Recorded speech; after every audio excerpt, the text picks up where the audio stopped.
second nation.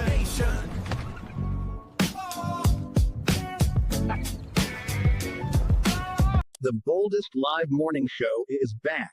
Real talk, motivation, and entertainment forged in the underground tunnels. Fair warning, gentlemen, that this is R-rated content. If the kids are nearby, grab those headphones. The underground doesn't hold back. Wondered if your hidden dark impulses are secretly steering every decision, just like Eddie the White Yeti? Or is that just your daily dose of Viagra talking? Hey, we got her back. We got Lydia Hoey joining us this morning on Mornings in the Lab with Keith and Friends, getting after it right now.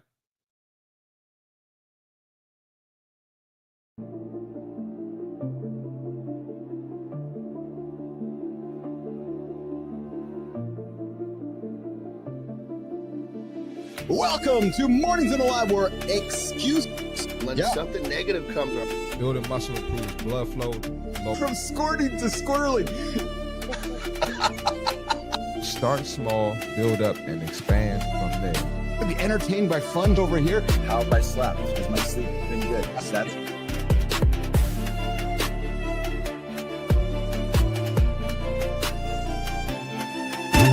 What doesn't come from breaking the rules, you guys?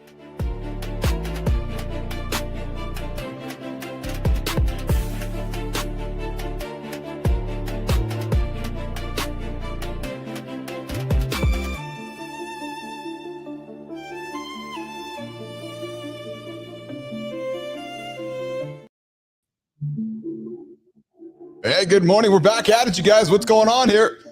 Jimmy, I'm leaving the camera angle this way. Yeah, true story.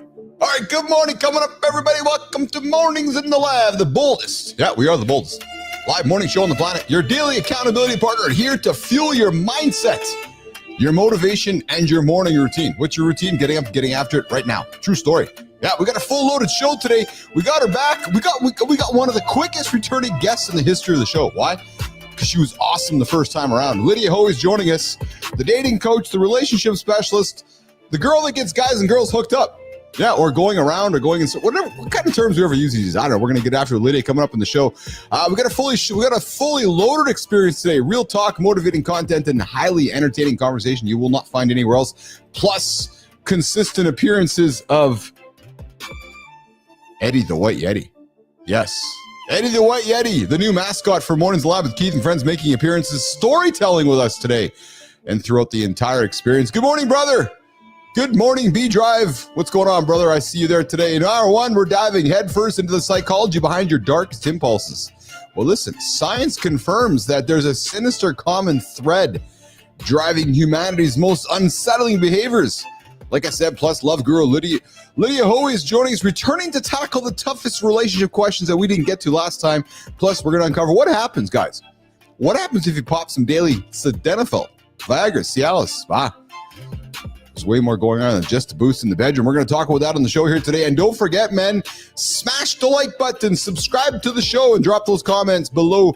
Fair warning, as the White Yeti said, this is an R-rated experience. So those kids are around, the White Yeti might offend them.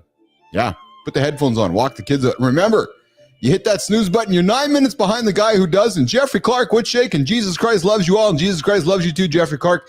Thanks for joining the biggest morning show on the planet. True motherfuckers. Oh, yeah, dropped that F-bomb right off the bat here. Right, Jimmy, during the morning, just during the monologue, man, just dropping them. Just dropping them. Jeffrey, I see you there. Thanks for coming on the show here today. We're here to help you start your day, Jeffrey. Yeah, we're going to start it right with laughter, insights, accountability. Roofie. Speaking of Roofie, he just wrapped up his morning kindness, uncommon kindness, happening here on the Mornings in the Lab channel. I invite you guys to check it out, 7:30 Eastern time, right here on Mornings in the Lab with Keith and Friends. Before the show starts, Roofie starts it up, and he gets after for all you guys, helping you get into bed with a nice pace before we up the energy and up the volume during the big morning show, Mornings in the Lab with Keith and Friends. John and Marty are coming. I think they're coming here. I think the and friends part are showing up here today, Jimmy. Those guys have been working through their revised schedules. Jimmy, I saw a comment this morning from Marty on Instagram's big changing rules on the YouTuber relating to AI stuff. Well, I'll tell you, we're going to talk about that when Marty comes in here. Hour two. We're going to jump into Arnold's advice We're going to talk about how to stop muscle loss in its tracks with groundbreaking insights straight from diabetes research. We probably will even dig into some conversations around peptides. I know we'll get into that with Johnny. Speaking of Johnny, John Anderson University, if you guys want to learn more about peptides and the things that are happening with muscle loss as we age, you might want to knock on that guy's door. He might tell you a few things you might want to learn and listen. And for all the creators and entrepreneurs out there, yes, hour 2, we're going to drop 15 powerful steps to become the expert everyone trusts online. You know where it starts? Starts with the morning conversation. Oh yeah. You want to set the conversation for the day? Well, I invite you to start the conversation for the day. And of course, we're going to spotlight some very compelling people in our community corner. So buckle up, guys, because the morning mindset upgrade continues right now on Mornings in the Lab with Keith and Friends. Jimmy, let's rock and roll, brother. Let's keep it going. It's 9 minutes before the morning loop begins. It only takes 8 minutes. Your morning mindset upgrade continues right here. Mornings in the Lab isn't just a show, it's forged in the underground.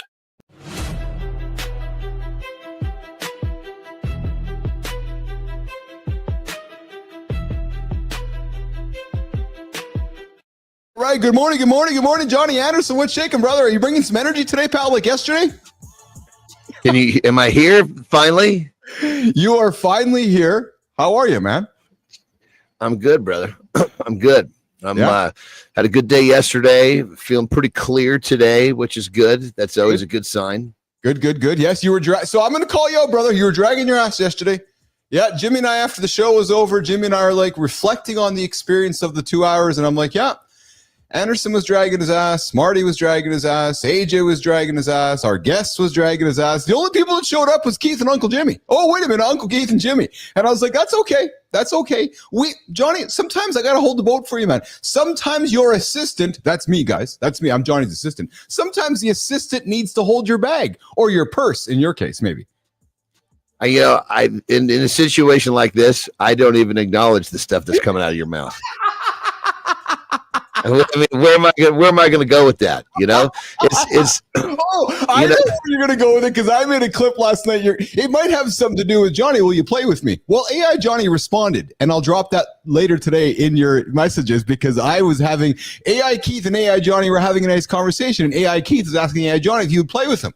Well, AI Johnny was calling me a dumb little son of a bitch. So I will share that with you later today and have some fun with you on that one as well. Johnny, we got Lydia Hoey joining. Lydia was here 2 weeks ago, remember? And we ran out of time with her from the UK, relationship coach, dating coach. Oh, yeah, absolutely. Yeah. So we were doing a call with her after. I was like, you got to come back on the show. So next thing you know, she was like here the next day. So I'm excited to have her on the show here today because we did not get a chance to ask her a ton of stuff from last time. So I'm excited to have her back. She was kind enough to come join us again here today on the show. Hey, Self the Science, I see you there. Those glasses are dope, brother. Thanks, man. I appreciate them. I'm a big fan of my glasses as well. And B Drive was not dragging your ass, but you feel like it could happen today. Yes. So Johnny, you're 3 days removed from having some beers. Are you feeling clear and better, man? Well, funny enough, I'm actually doing an experiment on myself. Oh, Jesus, right? Murphy. Don't tell me you're shooting load in yourself to see if it works. For anybody who... No, these are the kind of fucking experiments you look into, not me. Yesterday's show, some dude we found decided to... You fucking weirdo. Jesus Christ. Why even bring that to the fucking table as a topic? What? Jesus Christ. Shoots his load in a cup and tried to fix his back. Yes. I want to inject. Well, the funny part was when you originally said that, I didn't actually think that he was injecting it like into his muscle. I thought he was putting it up his ass. Oh my goodness! When you explained it, I'm like, this is even worse. Putting it up your ass. I mean, I could possibly comprehend how sperm suppository may have some benefit, but injecting it under the skin into the muscle, it's a guaranteed infection, which is exactly what happened. Well, Lady Drew comes in. What's going on, Lady Drew? Good morning. I was enjoying our conversation in the comments yesterday and offline. And Lady Drew's she's like, there's better ways to get sperm into your body than with a syringe. No shit, Sherlock. Jesus Christ. Because they do stuff like, God, I'm trying to think of I can't remember the exact name of it, but like people that have messed up like bad bacteria in their guts, they'll take shit of like a baby who's got really good bacteria, and they'll put that up their ass, and it will actually help. There's actually there's a medical practice to this. If you're just getting out of bed, you're enjoying a really great conversation with Keith and Johnny right now. Johnny, what's your experiment on yourself there? What are you doing? What are you doing now, Anderson? I'm fucking coming. So, my whole new business and really diving into the peptide world. Now that for years I kept quiet on it because there was so many. There was really I didn't have a place for someone to say, hey, if you want to try this, go get it here. Oh yeah. Because there's so much junk out there. People were getting it. Anyway. Don't need to go into that. So yeah. Anyway, as you know, I've started a business and I've actually started a university to kind of help people. But what I'm doing is there's so many different ways that this stuff is used to help people. But one of the things that I'm really focused on is the mind. Yes. And so there's all sorts of different peptides that are like, I guess you could call like the one that I'm actually putting together this protocol. It's going to be called the Brain Builder. Okay. And basically what I'm doing is I'm testing a 30-day. I just started today. Actually last night is when I started. I started the PM of this AM PM. Did the AM today, and I think that has something to do with some of my clarity. But the how I'm going to test it is my reading. Oh, because reading is a challenge for me, and every day I fucking force myself in there, and I have a pretty good idea of my retention level, my comprehension level, because I've been doing this so long, and the gains are just. I mean, keep in mind, I commit to it every day, but it's not like I commit an hour or 2 hours. Yeah. It's the one page non-negotiable. So in 30 days, if this actually helps the brain build, so to speak, then it'll be very clear that I should be very, very, the feedback should be pretty simple for me to recognize that it's working. Keith and John, Mornings and Live with Keith, John, and friends here. Every single day, 8 o'clock Eastern time, YouTube, LinkedIn, and X. We got Lydia Hoey out patiently for us in the green room. We'll bring it up in a few minutes. Yes, Maddie Roof, this show is a little different than Kindness Rising. Speaking of Kindness Rising, 7:30 Eastern time, Maddie gets after right here on the channel every single day, offering you guys a different dose of what Keith, John, and Marty are serving up here in the lab every single day. We got a few topics to get into today. I'm going to tease some of them right now here, Johnny. We got coming up later on the show, what happens if you take Viagra all the time, or sildenafil, Cialis? Like, what happens? Like, as we were joking about it a few days ago, that was discovered through, I think it was was it heart medicine or something they were looking to create? Something like that. Yeah, and they discovered that there was some other benefits. So we're gonna have that conversation. I found a little bit of science just to give you guys some information. I got some personal experience to put into that conversation. Perfect. We're gonna get into that as well. And hey, are you secretly driven by darkness? Science says yes. There's a dark personality trait many of us potentially carry. And I found something quite intriguing, Johnny, that I think we want to lean into. And what makes me curious about that too, and what makes me curious about your experience back to reading is humans are so natural to judge by what we see. So for example, I'm gonna use you as an example. So I look at you, you're 6 foot, you're muscular, you're strong, you're confident. You see that person in the real world, you think they have it all figured out. I love how vulnerable you are when you share that you struggle with something that is so taken for granted by every human on the planet, reading. Well, bro, let me just step in what you said. You said you appear or you feel whatever, you have it all figured out. Yeah. Here's the deal. Nobody ever has it all figured out, but the closest you ever get is when you don't have it figured out. And that's the fucking difference. So many people, they're doing well and they just, well, fuck, I got it nailed. You got it nailed for maybe today, maybe a few hours. Yes. Yes. These windows of feeling like you got it are fucking small. And if you're dumb enough to believe you got it, you don't have it, and you probably never will. Well, but you know what, pal? But I want to call you out because I was having a chat with Matty Roof yesterday as Matt's been building his show and frankly building his confidence. And dude, there's just a lot of guys out there that still in their late 40s, 50s, and early 60s that don't have the courage to admit some of the things you're admitting, or some of the things I talk about, or Matt talks about. So again, we're creating a platform to help men invite themselves to step up and say, yeah, you know what, I struggle with reading. Okay. Well, let's talk about it. Or I struggle with losing weight. Okay, let's talk about it. Or I struggle with this or that. Let's talk about it. Right. So I just want to say from me to you, I appreciate your continued vulnerability because again, we as humans judge, man. We judge. Oh, like guys, that guy must be the smartest fucker out there. He's big, he's muscular, and all that. Yeah, but I can't read. Oh, and that to tell you. Hold on, you're not going to get me saying I can't. Let's straighten that out. Yeah. I'm joking. I know, but you know what I mean, though. I just find it so. I find it really a very attractive, vulnerable trait that you're not shy to share. Because one of the reasons how I sharing, I think why it got easier for me, was because when I started to really realize that helping people, reach their potential was really kind of what I'm here for.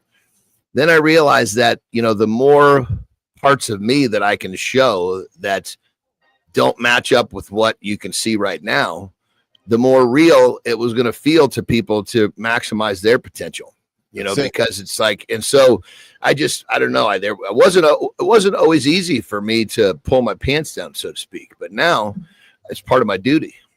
Pulling our pants down every single day, 8 o'clock Eastern time, right here on Mornings in the Lab. I see your comments there. OF Glory, Old Glory, the man at the bottom of the screen. Wow, maybe when you saw it, did you meet him at the detail shop? You might have met Johnny in Humboldt. I don't think Keith and Johnny have been to Humboldt anytime soon. Jimmy, let's drop the accountability check-in. After that, we're going to bring Marty in, bring Lydia in, and let's have a wonderful conversation with Lydia Hoey around dating 2025. Jimmy, let's get after it, pal. Hey, Keith, I see that picture of your shoulder climbing the ink trail. So what? I can climb the stepper nonstop.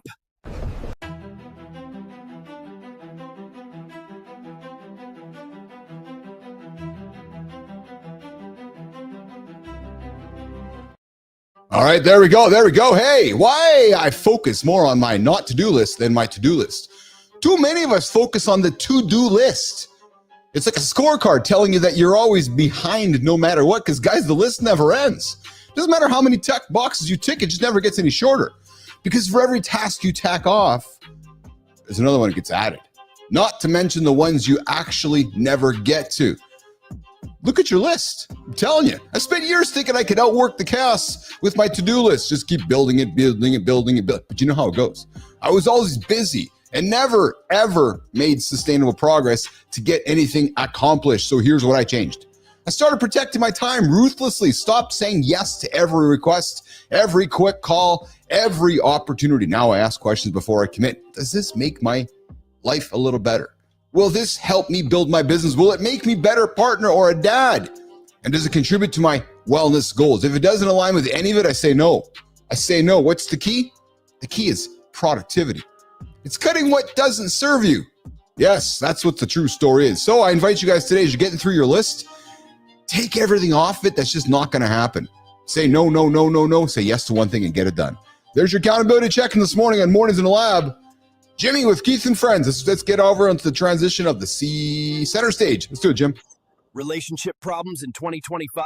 Lydia Hoey's back to fix your love life, boys. Even down here in the underground, love finds a way.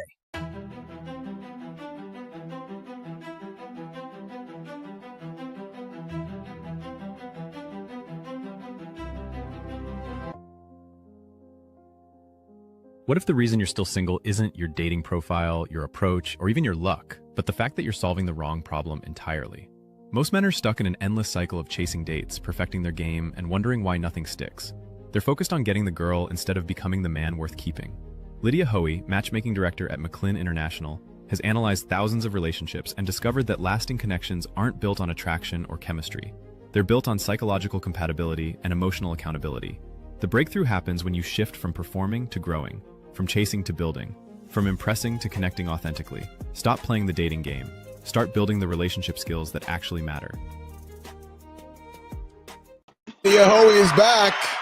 She's back in the lab with Marty, myself, and Johnny. Jimmy, let's bring her up. What's going on, Lydia? Welcome back to the lab. Thanks so much for having me back. Thank you. I got you muted on the horizontal there. If we can get you unmuted on the horizontal, that would be great too. Sure, sorry.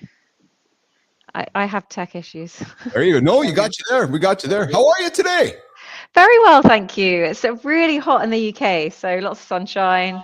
It Very is well. really hot in the UK. Yes. Yeah. As you notice, we've upped the production value. We invited the White Yeti to the show here now to do some intros with us. So as you Yeah, saw, loving it.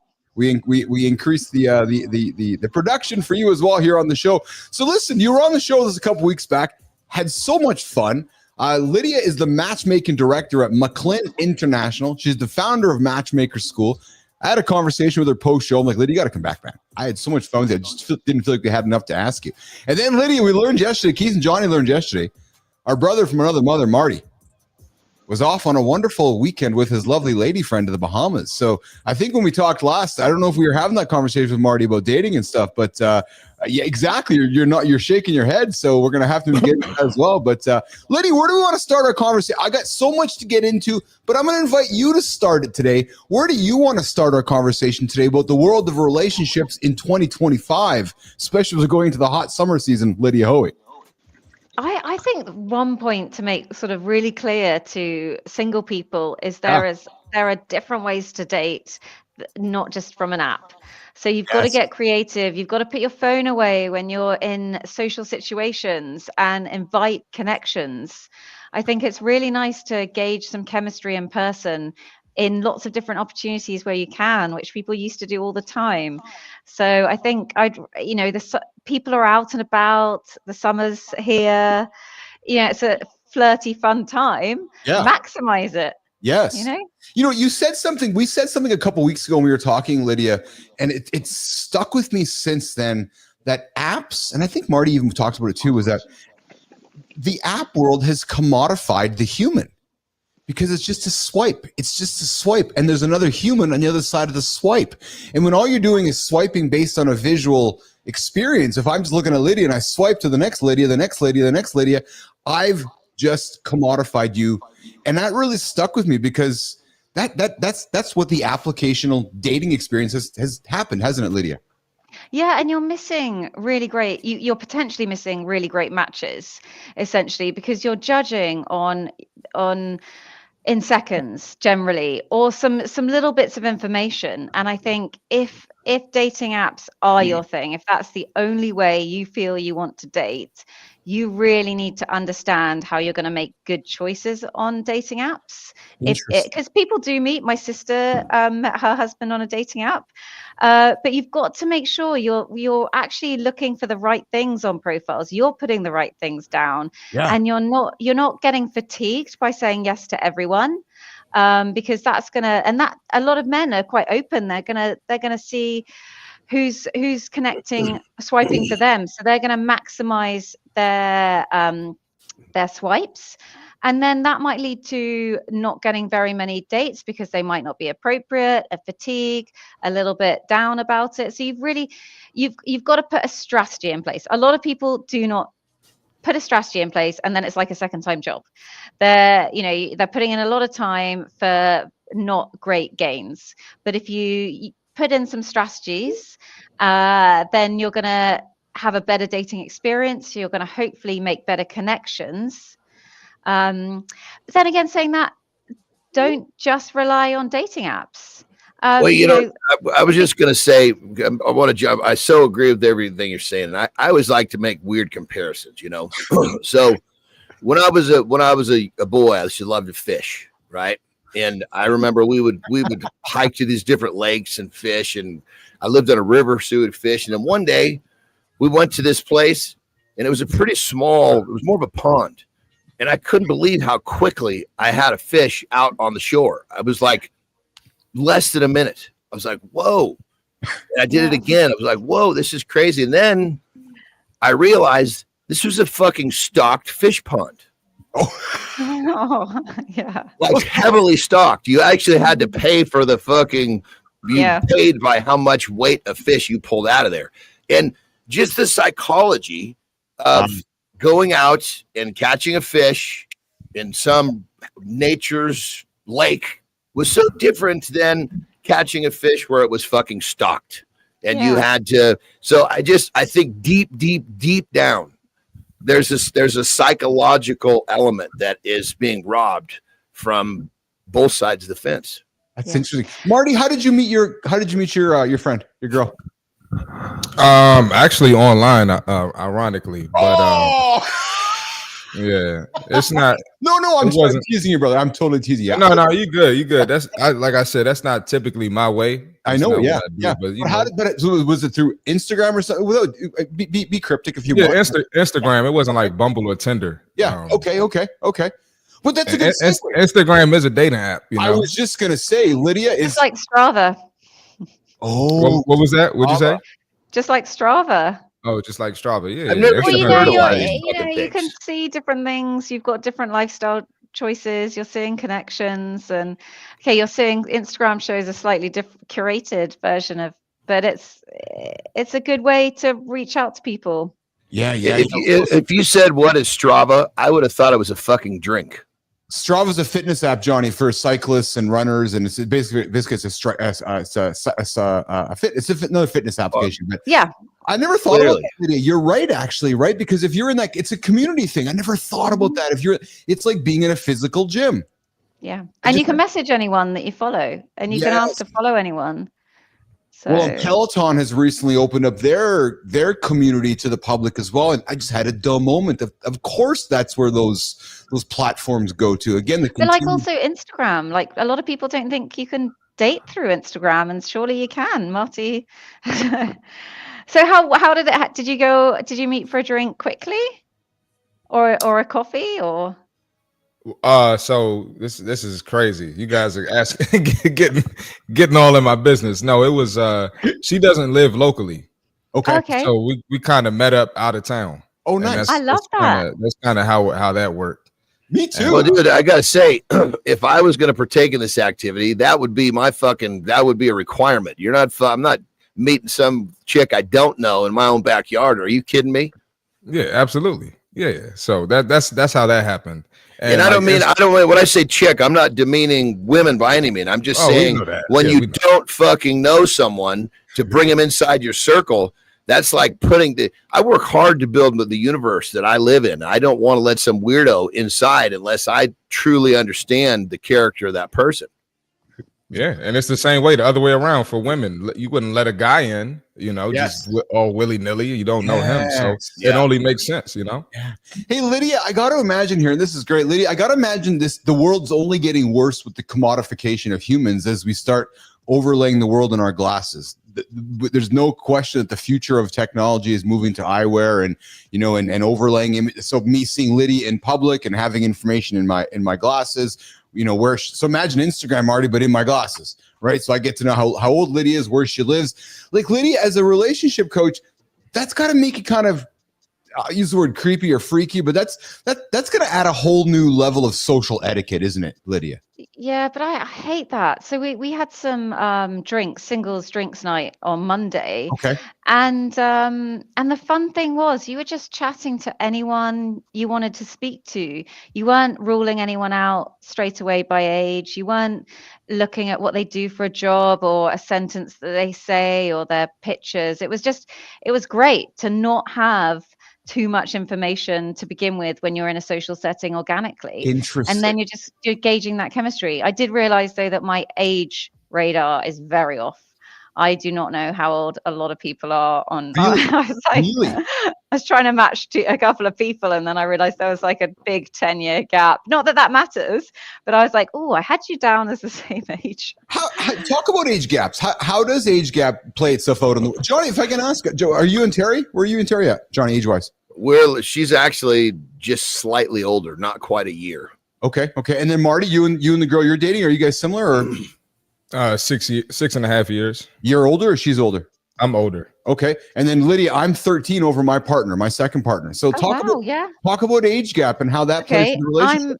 I'm a couple of years, 2 or 3 years older than my husband. Okay. I think very much now, I'm seeing a lot more women date younger men, like much younger men as well. Interesting. Yeah. But I think I have no problem with age differences, age gaps, because it's all about who you are, how young you feel, how old you feel, what interests you have, where you are in life, and you find two people that don't mind age. It's fine. Generally, we'd say 10 years older, 5 years younger if you're female. If you're male, we'd say do look older, depending on how they feel about that. 5 years, 10 years I got down. a question for you, Lydia. Yeah.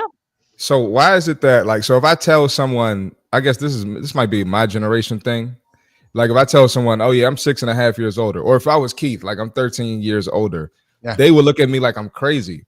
But when it's the other way around, when it's the woman dating the younger man, it's like not looked down upon. So why is it that it's looked down upon with the guys? I think it's the other way around. I think I was gonna agree with that. I understand, like I think a lot of people are used to women dating older men. And like sort of 7 years on average older.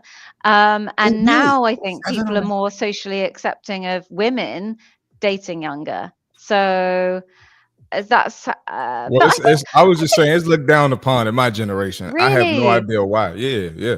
Well, brother, but hold on. I think you're listening to the wrong people. Those people that are talking, you need to not be listening to. Is the problem. Most people are the wrong people. You know, yeah. So but I mean, if just to try to avoid that influence, if you don't hear them talk, you don't even hear this shit.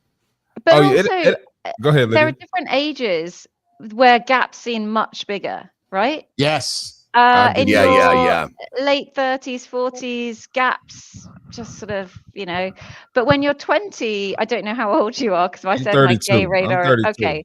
Yeah, sometimes people do see that in a strange way just because there can be so many pivotal changes around certain ages. And then it's like, are your friends going to get on with that person?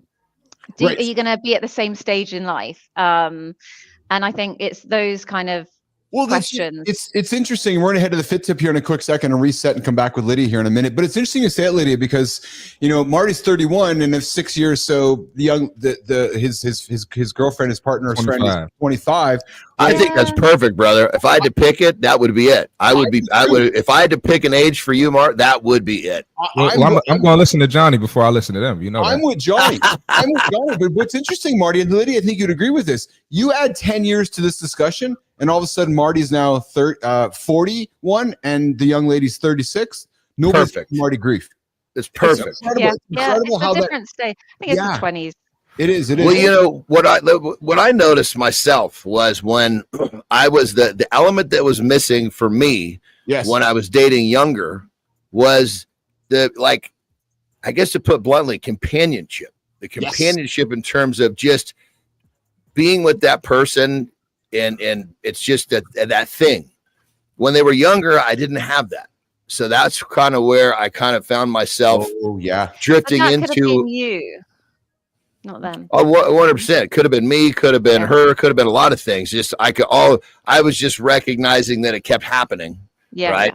And then once I found one that was older, or I shouldn't say older, more my age or my age. Actually, I did date a girl briefly before Terry that was actually a little bit older than me. I noticed a big difference going back the other way. And then when Terry came along, it just kind of settled in. But there's a lot of variables for sure, Lydia.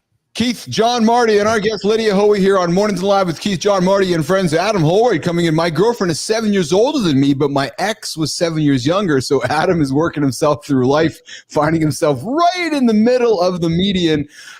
So I find that kind of interesting. And B Drive coming in, I find I can work fine. Either way, being older, it really is the personalities that have to click. And Lydia, when we come back from the Marty Fit Tip, I want to talk about attraction and physical attraction because we had you on last time, this time, and then we had another lady on a few weeks ago. And I want to talk about the value of what that means today because we talk about commodification. But yet, if you're not physically attracted to somebody, I just don't think it's going to work. So let's get into that conversation. Jimmy, let's get to the fit tip. We'll come back with Lydia Hoey. We'll take a quick little minute break here. Oh, maybe C. Marty can help me with his C. Marty fit tip of the day.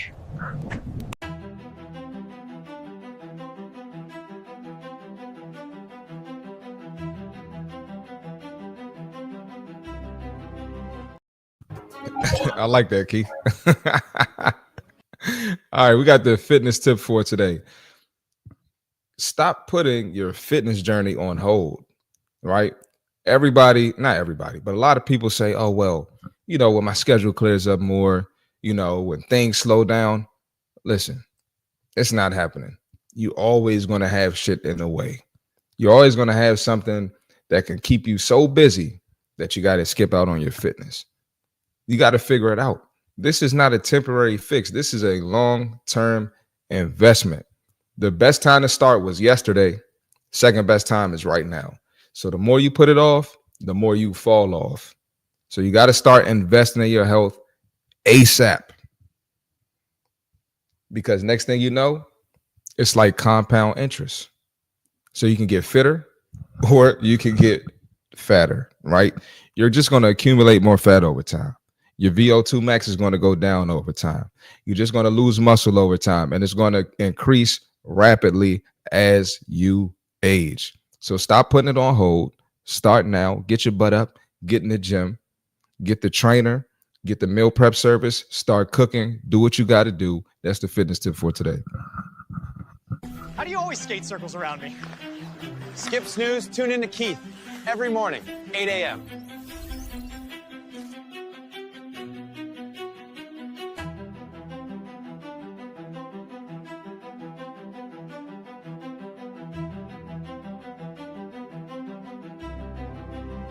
Lydia Hoey here on Mornings in Live with Keith, John, Marty, and friends every single day, 8 o'clock Eastern time.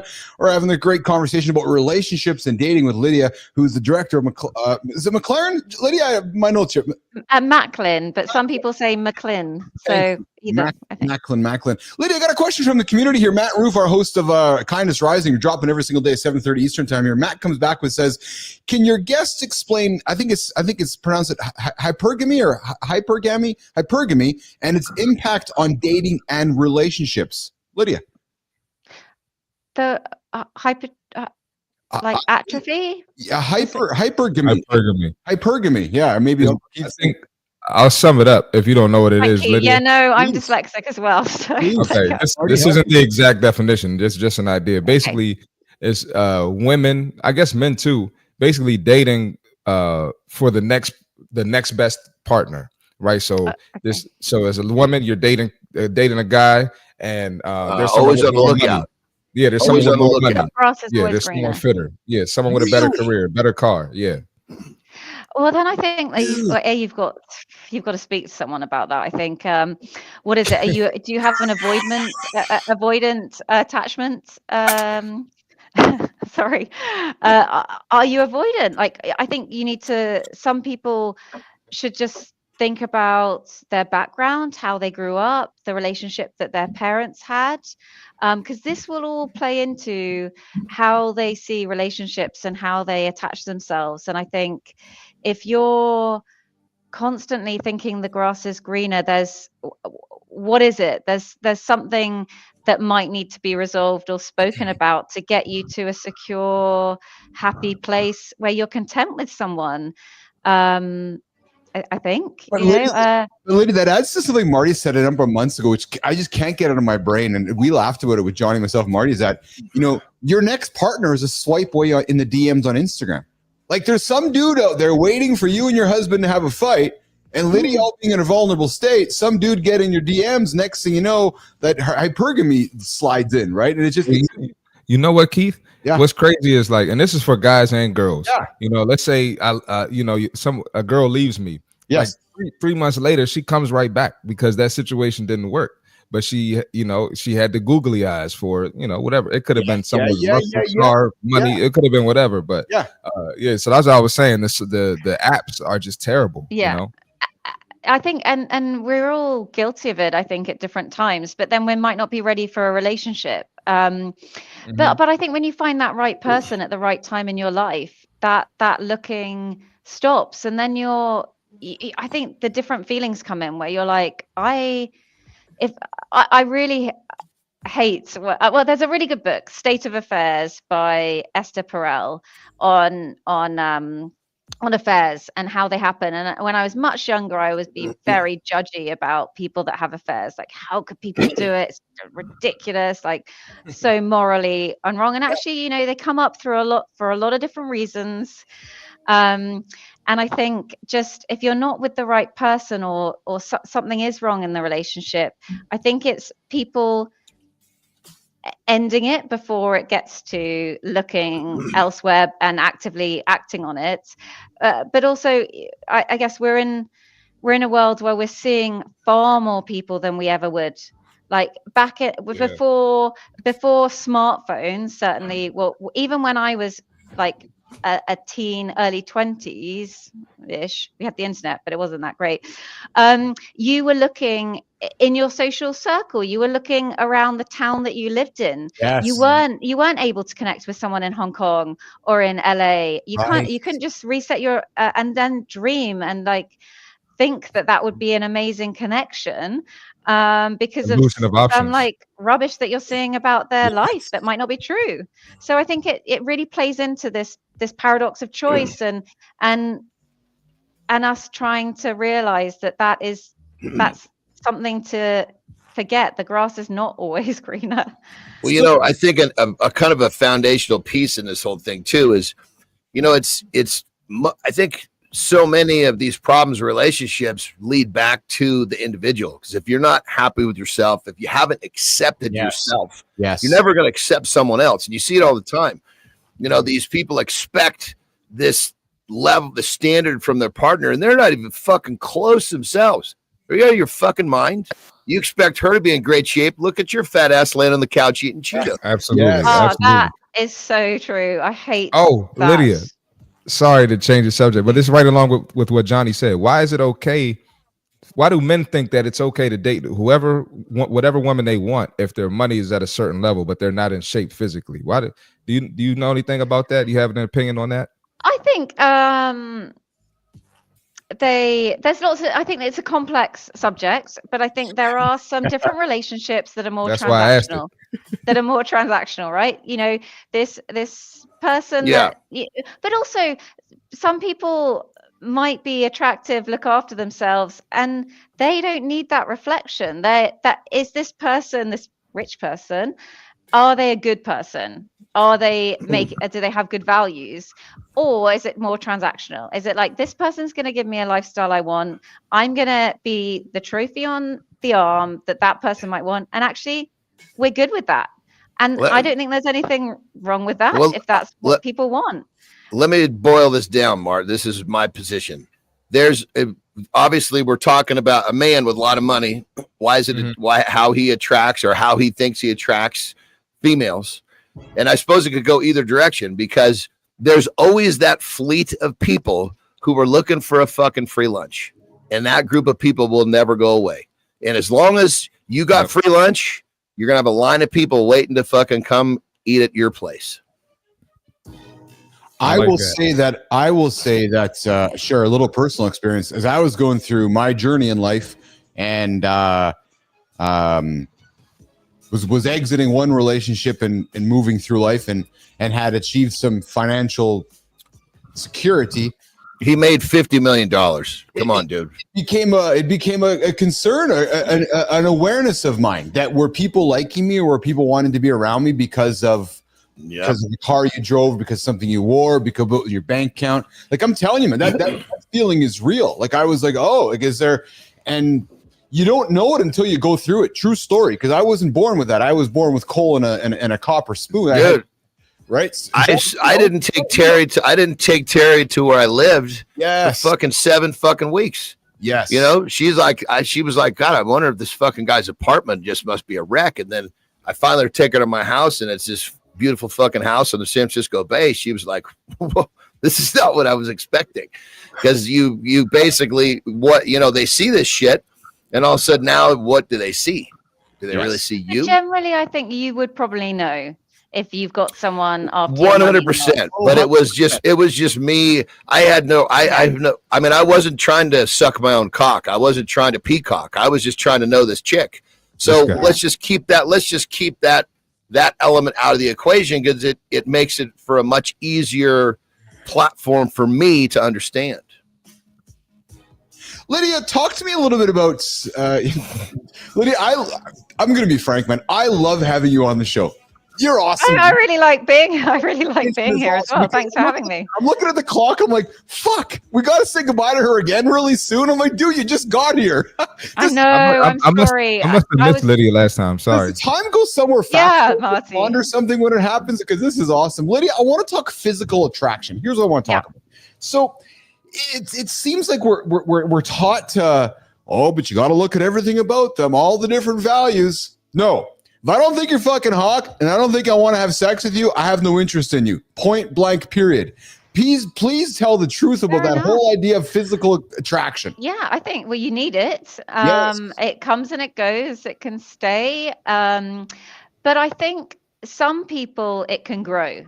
So I was saying, like, if you're on a date and it's not a hard no, it's like, there's a level of interest, but I'm not sure. I think attraction can grow. And for some people it does. For some people, more men, but for some and women sometimes it will not change, and you need that attraction. So yeah, we can't. No one. You want to be attracted to the person you're going to be sleeping with. So Johnny, were you initially? So I'm going to go around the table here. Johnny, were you initially physically attracted to Terry? Yes or no answer?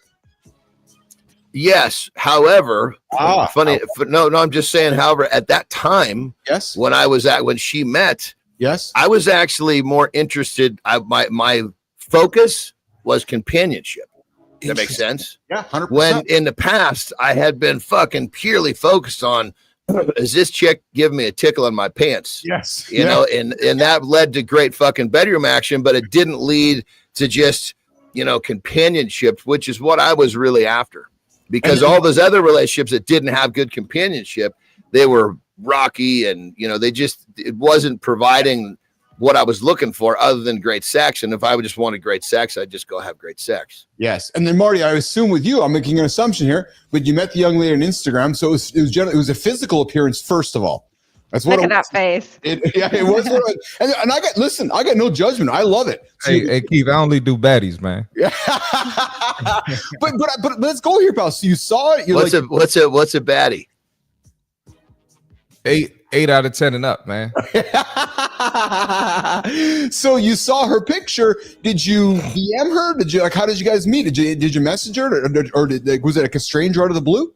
Because I'll tell you how before you answer that, so Lydia, as I was going through my journey, I knew my partner because I was working with her sister, and I was like, I'd like to know that young lady. So what I did, I went to Instagram and I liked her kid's picture, so I could show up on her feed. I just tap, and Keith's paying attention. So Marty, you saw this young lady, and then what happened? You want me to be honest, man? I do. Yeah, yeah, we do. 100% we do.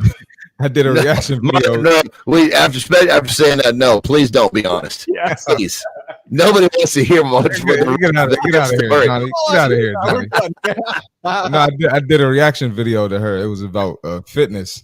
And she commented on the video, and then her mom commented on the video. And that's kind of how we started talking. So you're bringing mom into it right off the bat? Yeah, that's what happened. It's funny. Oh, man. Lydia Hoey joining us all the way from London, from McLean International. We're talking relationship dating. We're having a fun conversation with Lydia. Lydia, as we wrap it up, is there anything that we want to make sure we haven't talked about today that you wanted to talk about today as we continue our chat here with you, Lydia? Oh, there's so much. I could chat to you guys actually for hours. And I definitely want to come back again if you'll have me. So, absolutely. Yeah. But do you know, there is one thing. When I was doing a lot of dating and I talked to a lot of people, I think that piece about attraction can worry some people. Like, how will I find someone attractive for years? And I think when you find that right person, it's there. And you might not meet that person until you're in your 30s, your 40s, but it does and greatly lasts, which I think. And when you find the right person, they become more and more attractive. Like, I'm more physically attracted to Terry now than the day I fucking met her, hands down.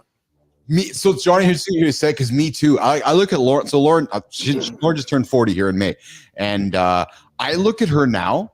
And I met her 7 years ago. I still think she looks the exact same way, maybe even better. And it's incredible because I look at her, I look at the pictures, and she looks better to me today than she ever has. And I'm talking purely physical.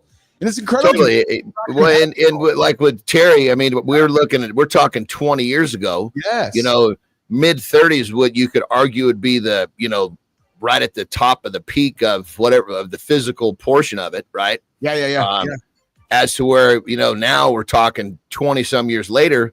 But to me, it's, there's just attractiveness. Of course, there's a skin. I was very attracted to her in the beginning anyway. Yes. But once the attraction goes beyond the skin, then the skin is not quite so important anymore. That was one of the things I actually learned from my blood dad, is that he kept the physical on the outside attraction so high on his totem pole. I watched it really put a lot of strain on his relationships, to the point where I had to like have a couple talks with him. I say, look, dude, you got to fucking chill out on this shit. You think you're some fucking spring chicken? Get out of, Jesus Christ. Let's look in the mirror. You're expecting her to do something you're not doing. Yes. Well, you know what? We'll close up with this from our brother AJ here, who offered some really wonderful words here a couple weeks back, and they've really stuck with me. Lydia, I think you might enjoy what AJ said. AJ's one of the guys here on the show here, weaves in. He's a mindfield guy, mental performance expert, relationship guy. He said, what I have really enjoyed about the journey of love is, and I'm paraphrasing, but is exactly that journey of love. All those moments that are struggles along the way. That's how you highlight the joy in your journey of love. I'm butchering it, but just the work that's involved in a relationship. And he was really succinct that you put the physical away, you put everything else away. And when you fall in love with somebody, it's truly enjoying everything, the valleys, the peaks, the moments in between. And I know it maybe sounds so obvious to you, but it really stuck with me because I think we lose sight of that often, don't we, Lydia? Yeah, I think so. Like, that's what love is. That's what love is. It's everything in between the moment when it's not fun. And every little bump in the road, fight, call it what you will, is just an opportunity to get better. Yes. And when you're truly in that relationship that has the companionship and the trust and the loyalty, you don't look at it any other way. Yes. Yeah. And I think it's really great when you find it. And I think I know some people, and actually a friend who was in really bad relationships, but she loved the excitement of it. There was way too much probably attraction there and lacked a lot of other things that were put up with.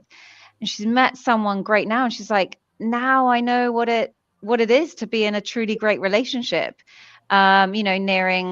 She's probably now 40. And it's just so nice to hear that now she knows that's the level it should be at. That's interesting. Keith, John, Marty, Lydia Hoey, all the way from London, England, here today on Mornings in the Lab with Keith and Friends. We're going to walk Lydia out. I think producer Jimmy has fallen through the cracks because I have lost touch with him, so we're having some fun with that. But Lydia, we're going to walk you out of here. What do you got going on the agenda today in your busy world? And I know it's actually the end of your world today. You going to pick up your kids now or what? Well, actually, I kind of forgot that. That's why I'm a little bit shorter today. My daughter broke up for holidays yesterday. There's a lot of kids somewhere down that way. I'm at someone else's house and thought, I've got to take the call. I'll do it here. So I'm just, enjoying the summer holes, and then back to work tomorrow and organizing a bit more cover for childcare. So Awesome. Thanks, guys. But thank you for having me. I really enjoy it. Really enjoyed it. Marty, Johnny, words for Lydia? Always a pleasure. Yeah, always. All I could say. Always. Thanks, Lydia. Nice to meet you. Hope to see you soon. Yeah, you too. Nice to meet you. I want to hear more about the Bahamas. To be honest, Well, hey, did you say you went to the Bahamas? Yeah, tell us, Marty, right now. So she can stick around for 2 more minutes. Let's do it. Let's do it right now. Most exciting thing was swimming with the dolphins. Oh yeah. Come on, man. Really nice. You're going to put that as the most excited thing? I think she's going to be a little bummed out. Even Lydia's like, really? Say, man. You didn't. Hold on. You guys don't like animals? You guys don't like animals? I'm just saying for me, if I was on an expedition like that, the most exciting part would have been fucking, getting to know this lady in whatever physical sense, emotional sense there was. I would take that over swim with fucking dolphins. I'm assuming it wasn't a platonic trip, correct? Marty is holding his cards to his chest. get that's it. the Usually come I on, lay get it, feedback in lay it. private, but I can see you're like, I am not giving you guys anything right now. Super respectful. Well, we can do it with class. He's like, I'm on this ridiculous morning show. It's some my white brothers from a different mother, and I'm like, I don't know what the fuck, man. So I'm just this poor lady's listening to this, going, Jesus Christ, he likes swimming with dolphins better than getting to know me on an intimate level. Not what I said at all, man. That's not what I said. The most exciting part of the trip was swimming with the dolphins. You like fucking with me, Johnny. You like messing with me. Right. Listen, it's like a big brother to a little brother. I love it. And then, hey, Johnny, Marty, you'll like this because B Drive's got your back. Johnny has never been taken advantage of by a dolphin. By Bernard B Drive. No, nor do I ever plan to be. Marty, you weren't taken advantage by a dolphin, were you? If I was taking advantage, it wasn't by the dolphin. There you go. See, that's now we're getting into the excitement. That's listen, I can see that look on your face. You clearly dig this chick, right? So I just want to make sure that if she's listening, that she understands that the most exciting part was her, not the dolphins. That's awesome, man. I'm happy for you, Marty. Marty, I'm happy for you, brother. I really am. Thank you, man. So Appreciate you. Yeah, I am too. Sorry for asking questions. But realistically, brother. Realistically, if an excursion like that with a chick you just met with a smile on your face when you mentioned her, it's very clear you're smitten with her. If swimming with the dolphins was the most exciting part, that almost tells me it didn't go the way it could have. But I don't think that's the case. That's not what I meant, man. And she was with me with the dolphins too. So we had, when I say it was exciting, we had fun together. It wasn't just how the long dolphin were you there itself. for? 3 days. Hey, Lydia, next time Marty's like, Keith, is Lydia on the show? Yeah. Okay, I'm fucking busy, man. I'm out. I'm not coming to the show.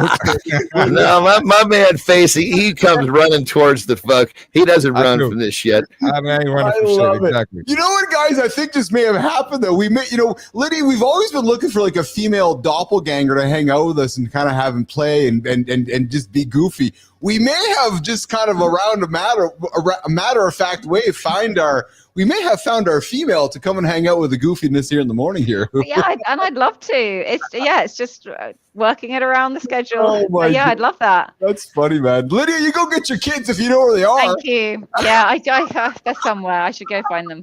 Did you there notice? are other adults in the house. Did you notice she said, "Oh, right, I gotta go get the kids. I don't know where they are."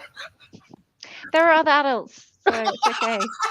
They're supervised. They're supervised, brother. There's highly other. supervised, He couldn't understand when we said adults. He's saying adults. There's other adults in the house. In Canada, they pronounce shit really weird. Like where's my mom? I know you might do that too, though, Lydia. Shit, I don't know. Right, I've got to go, but thank you so much for having me. And I will come back if you'll still have me again. Lydia, you are the best. I appreciate your time. You, man. Take care. Bye, Lydia. All right, let's get her out of here, man. Lydia's gone from the show. That was fun, man. That was good. That was a lot of fun here. Mornings in the Lab with Keith, John, and Marty here, getting after it on a Thursday of the Loop. Marty, you're still here. Do you have to leave or what's going on? I do have to go. I do want to see Johnny's intro for the lifestyle tip, though. I do want to see that before I go. So you know what? I'm gonna be honest with you. I don't have the lifestyle tip intro for Johnny. It's the one that I dropped for you guys last night. It's that really cool the one that was good. That was good. Yeah, the one in the church. I think Johnny would like that one. Hey, Marty, before you go quickly, I saw your comment on Instagram. I'm sorry, YouTube cracking down on AI stuff. I want to talk with you. So yes, YouTube is cracking down on AI generated content, but not what we're doing. They're cracking down on just these channels that are just propagating AI generated slop. Right. So if all you're doing is just making a bunch of AI crap without showing your face and and then repurposing, like taking our channel and making an AI version of it, that's what they're shutting down. What they're really trying to encourage, and what you're going to see with our stuff is very much a story being told here. So if you saw it, I wouldn't expect you to see today's opener, but the Yeti showed up in his in the Volkswagen at the gym, and now the show has him in the gym here. And then the last scene is pretty cool here. So it's quite interesting, actually. I think it's quite fascinating what's happening. Just making sure, man. I appreciate you, brother. Looking up for my guys. I appreciate you. All right, Marty, you got to rock and roll, brother. Yes, sir. I see power outage Yeah. What And happened? we had a bad storm last night, so No shit. I got to deal with some shit, man. Yeah. You know, It's July. There's no shit in July. You got a storm that knocked out bad the power. storm. Yeah, it was bad, Wow. man. Hey, Marty, where does the young lady live? Phoenix, Arizona. Oh, very cool. Very cool. Very cool. So- Oh, so Johnny might have met Closer to Johnny. Yeah, she wants Yeah, to, only she a wants to state, move only a up there. state away. Yeah. Yeah, she want me to move to Johnny's neighborhood. So, I gotta get Well, to shit. work. Johnny I got to think yell it- at me some more, man. I think anybody that doesn't live where you live wants you to move away from there. Shit. Oh, thanks, man. That's pretty good, man. That's really good. That's really good. All right, pal. Well, listen, Marty, you get after it today, brother. You have yourself an awesome day. I'm glad you're able to stick around for the whole hour with Lydia. That was a lot of fun, man. She was great, Yeah, man. And be safe, be well. See you on Monday, man. We'll see you on Monday, pal. Yeah, you're not around tomorrow, eh? I won't be around tomorrow, but I'll Cool. be here Monday for sure. Yeah. All right, brother. You take care. You have yourself a good one, and we'll get you out of here. See you, Have a man. good loop, my brother. You too. All right, we're gonna get Marty out of here, guys. We're gonna reset here with Keith and John here on Mornings in the Lab with Keith, Johnny, and friends here. Johnny, I haven't changed the Mornings in the Lab Keith logo because my designer is not around right now. So there's a little nugget for you. Or I might be changing the wording around there maybe a little bit. Just maybe add some words to it. So So you teased I think I heard the thing come out. It was the Keith and John show. So I heard that, like, I was like, you're watching, but all of a sudden you hear something and then it rewinds, like, whoa. Oh, What was that? Yeah, did I hear that? Yeah. Well, I mean, because when it really comes down to it, in a situation like this, that, I guess that title has to be fucking earned. You know what I mean? Yeah, 100%. It's like you can't have that title if you're playing at 97%. This is true. This is true. It's interesting to hear you say that because I was talking to you yesterday about this. Just about this whole thing, because we know Roofy has started his morning show here at 7:30, and he's 4 days into us. And hey, Kindness Rising, guys, 7:30 Eastern time, right here on the channel with Matthew Roof. The guy's bringing a new dose of kindness, a way to get your day started with some great positive energy. And I said to Matt, this is fucking hard, man. So nobody rarely does this kind of thing, a commitment every single day for an hour or 2 hours. It's hard, but it's meaningful if you can pull through it. And it's like, yeah, I get it. And that's why, and I'm not talking morning show stuff. I'm talking lifestyle. I'm talking period. Oh yeah. I mean, brother, look at all the people who were unable to keep a commitment on a single day a week. Yes. I know.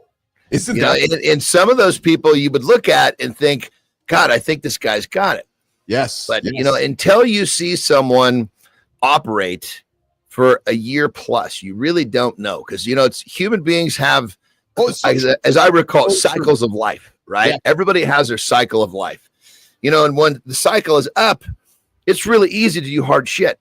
When the cycle goes down, then you get to see who someone really is. Yep. Yeah. It's so odd, dude. I'm so lined up with you there, man. It's so that's what time does for us, right? And I'll tell you, that's something I've learned as I've grown up in life, is that the value of time and just observing patterns of behavior. Yeah. Right. And like you said, you see somebody for a year and you're like, okay. And, it becomes quite predictable in a positive way, though, doesn't it? Yeah. Right? Yeah. I mean, it's time is a crazy thing. Oh, here's one of the sayings. Listen to this. One of the sayings that was put in my ear when I was so young by my stepdad, and I didn't understand it much at the time. I understood a little bit. Yeah. And I'm fucking like 6, 7 years old, and he's saying this to me. And because I would ask him a question, and his answer would be this: in time, all will be revealed. Oh, yeah. Yeah. And I'm like, I did not want to hear that.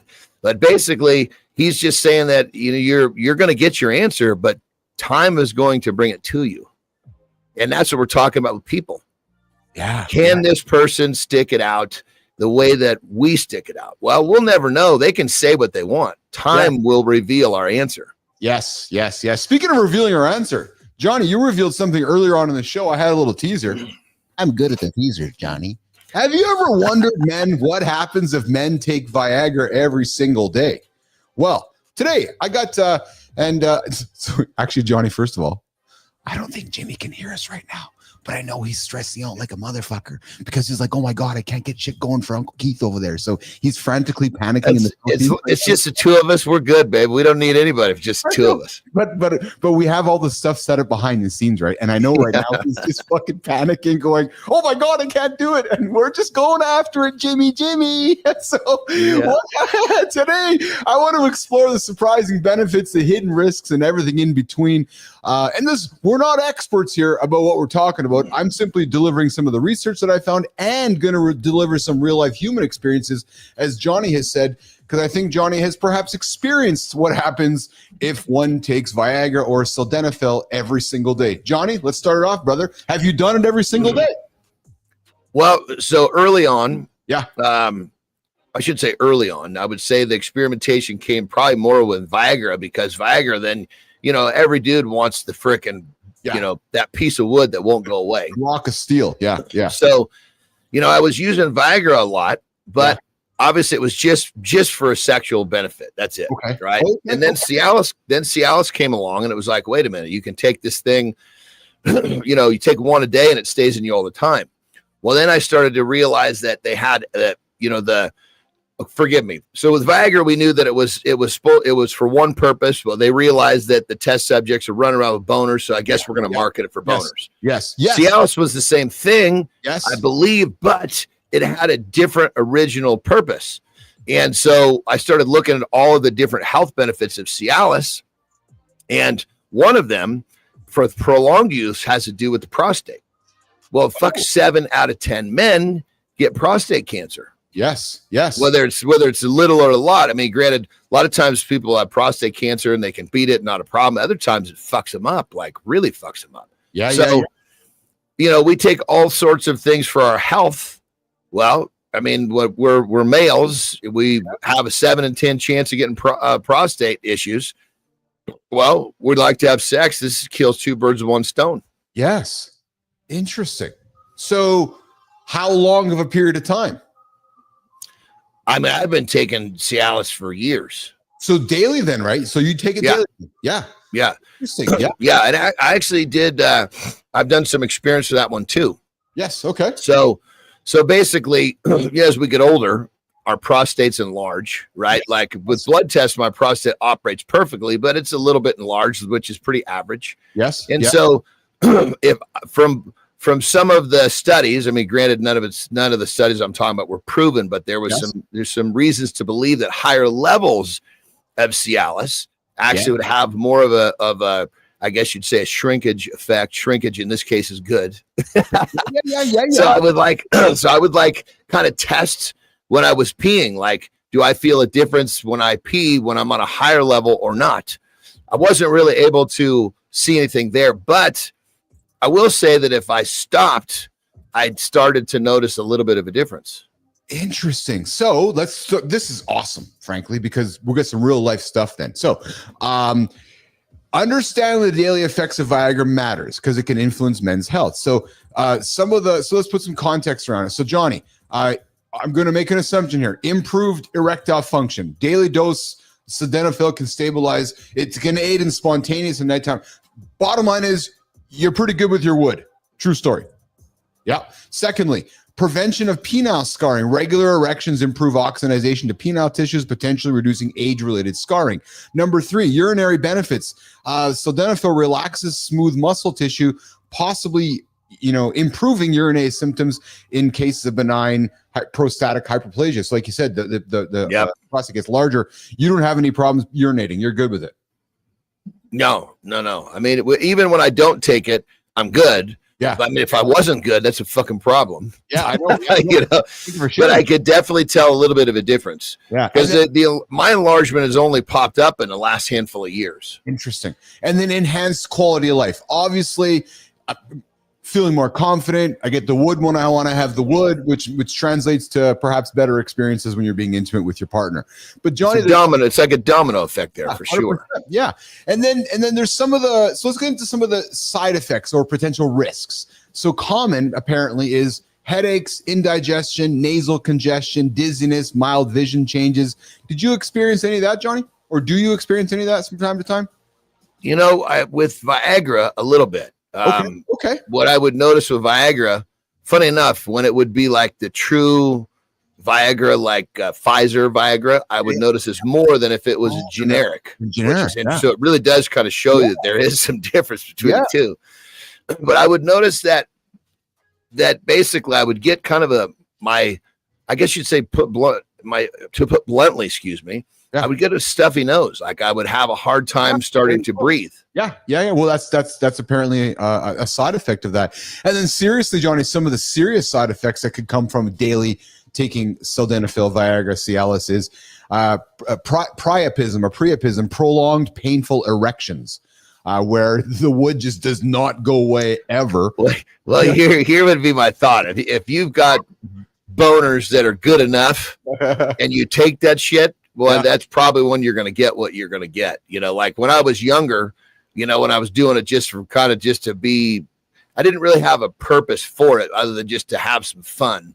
That's what when you get older, you know, you don't have those, you know, when you're a kid, man, you just got that thing that won't go away. You got one of those, don't take this shit. But you know what's unfortunate, Johnny? What's unfortunate is because of our age, we talk about this for granted. The reality is that there's 20-year-old men, 30-year-old men, maybe even 18, 19-year-old men that could have such benefits with this, but perhaps are struggling with their own confidence or struggling with some erection issues. But then it's this taboo. Oh, you're taking Viagra or you're taking Cialis. And I know we will say, go get a new group of friends. I just don't want to erase that easily. Sure. It's just unfortunate that there still is that taboo. So I'm glad we're talking about it. I'm really glad you're sharing your experience with it because look, it's aspirin. It's whatever. It's aspirin. It's Tylenol. It's Advil. It's another tool in the toolbox to help us get through life, and it should not be a taboo conversation. John Anderson. Well, you know, I got kind of an interesting timeline to share. So as we know, I started off as the kind of the hard case, you know, dumb little fuckers I call myself. Every pun intended, the hard case is talking about hard odds, right? Well, as I started, you know, developing my confidence, I found the gym. I started to, I was actually starting, I wasn't this pathetic little bastard anymore. At you know, say by beginning college, I was actually becoming kind of a strapping young lad, so to speak, right? I mean, I wasn't hugely muscled up, but I had started to come into my own. You know, girls were attracted to me. It was like, whoa, this is different. Yeah. But here's the thing. I had developed that confidence, right? But in my mind, I still was that fat little boy. Yes. And so keep in mind, someone that has a hard time, you know, with, you know, getting good wood, sometimes it's, of course, that, you know, you've got to start to do the things to get yourself feeling better, right? But I guess what I'm getting at is it's the mental side, not the physical side. Like I became physically an attractive dude, but mentally I still wasn't there because the physical parts of me developed so much faster than the mental part. So what I'm getting at is this: if you're one of these people that has this hang up with, you know, having sex or, you know, getting naked or, whatever it is, or needing to use Viagra because you have a hard time performing, just start working on yourself, because the whole thing will go away once you actually become more confident. But remember, it's not just a physical thing. It's really the point to the story. Well, you know what, Johnny? It's a mental thing. It's interesting. And I, you know, as a marketer myself, I sometimes wonder why, I'm sure there's reasons why, but like, man, the confidence that men have when you have an erection, whether it's with a pill or not a pill, the confidence we have, and it's unfortunate that is not marketed enough that way for men that might be feeling a lack of confidence with their own mirror. Which is, hey, dude, go get yourself a wood, and you might feel good about yourself, and it's incredible what happens when you do. I mean, 100%. And the flip side of that is fucking just complete, you know, bone crushing, self-esteem devouring. Yes. You know, like in that age where I had physically come to a certain spot, but mentally I wasn't. I can't tell you how many times I would be starting to have sex and I couldn't get it up, and it was fucking brutal. Absolutely. So that's when I actually turned to Viagra at that point, right? And then it helped me. And funny enough, in the beginning, it didn't even help. My confidence was so low. Even the Viagra didn't really help. There had to be a certain level of confidence to even let the drug work.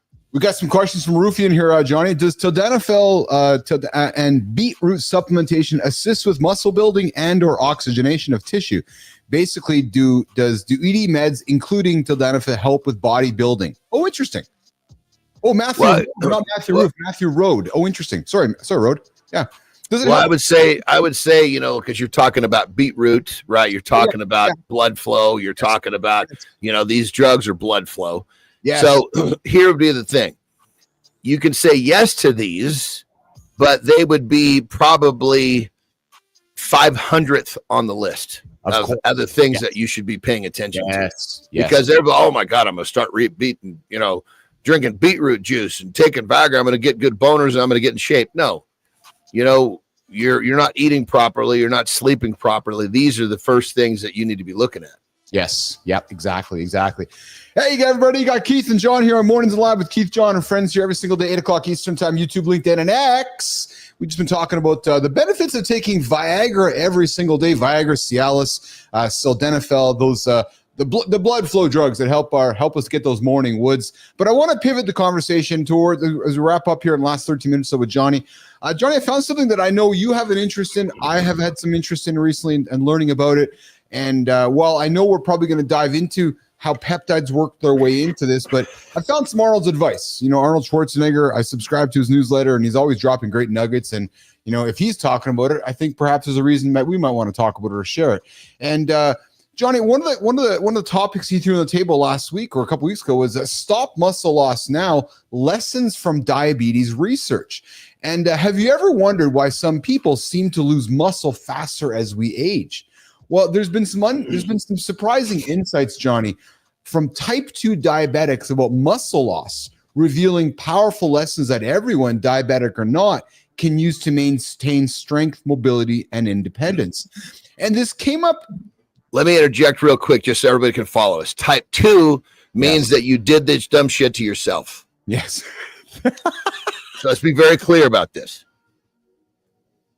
Yes, that's exactly it. Yeah, and just I don't know what you're going to say next, but if you lived a lifestyle to give yourself this type 2 dumb shit, no fucking wonder you're losing muscle. Yeah. So, but this research says that recent research shows that people with type 2 diabetes, Johnny, lose muscle faster, making them valuable subjects for understanding sarcopenia or age-related muscle loss. Now, well, brother, if you eat in a way that gives you fucking type 2, of course you're going to lose muscle. But here's the but, though. And here's where I want to bring you into this with some of the stuff you've been working on or researching around the new world and new discussions around peptides.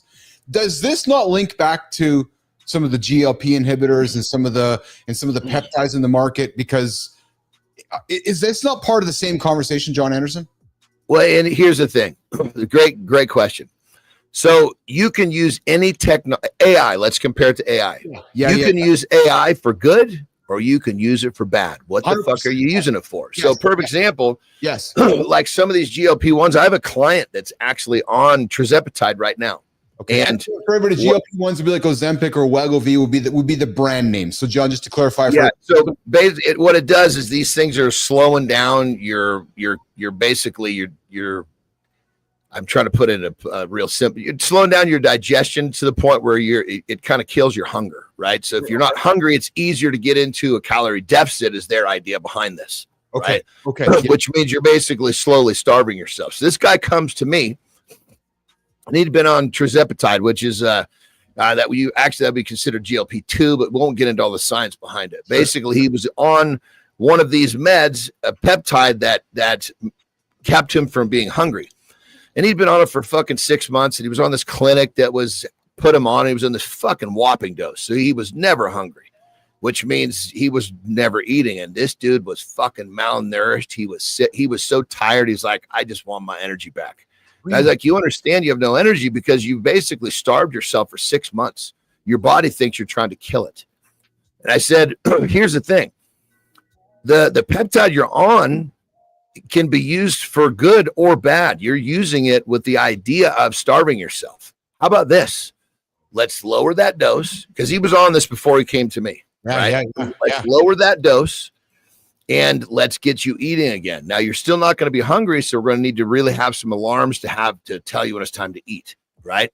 So, I mean, he was on a whopping dose. We cut it down by a third. They were just trying to, I mean, these clinics that are prescribing this shit, they're basically just trying to keep people on their monthly cha-ching. Yes. You know what I mean? Scaring him with, if you lower the dose, you're going to get fat again.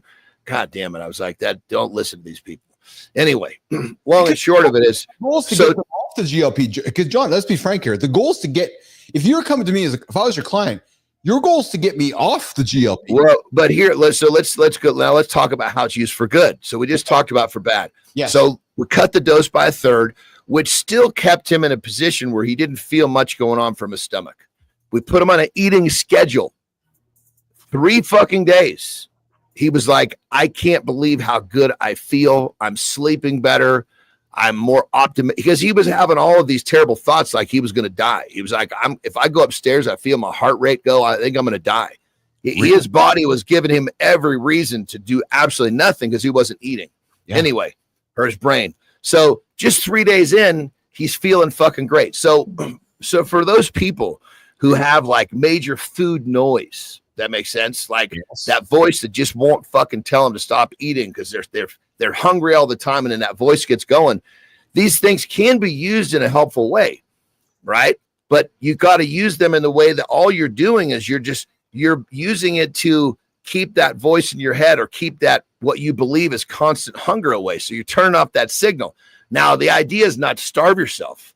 The idea is to eat on a schedule that's going to nourish your body and help you live a better life. But you're removing this thing of hunger, which usually for most people is what causes all the problems. No matter what they eat, like I have conversations all the time, and when I start doing the mental reframing, I say, look, because people eat a meal that I give them and they're like, I'm still hungry.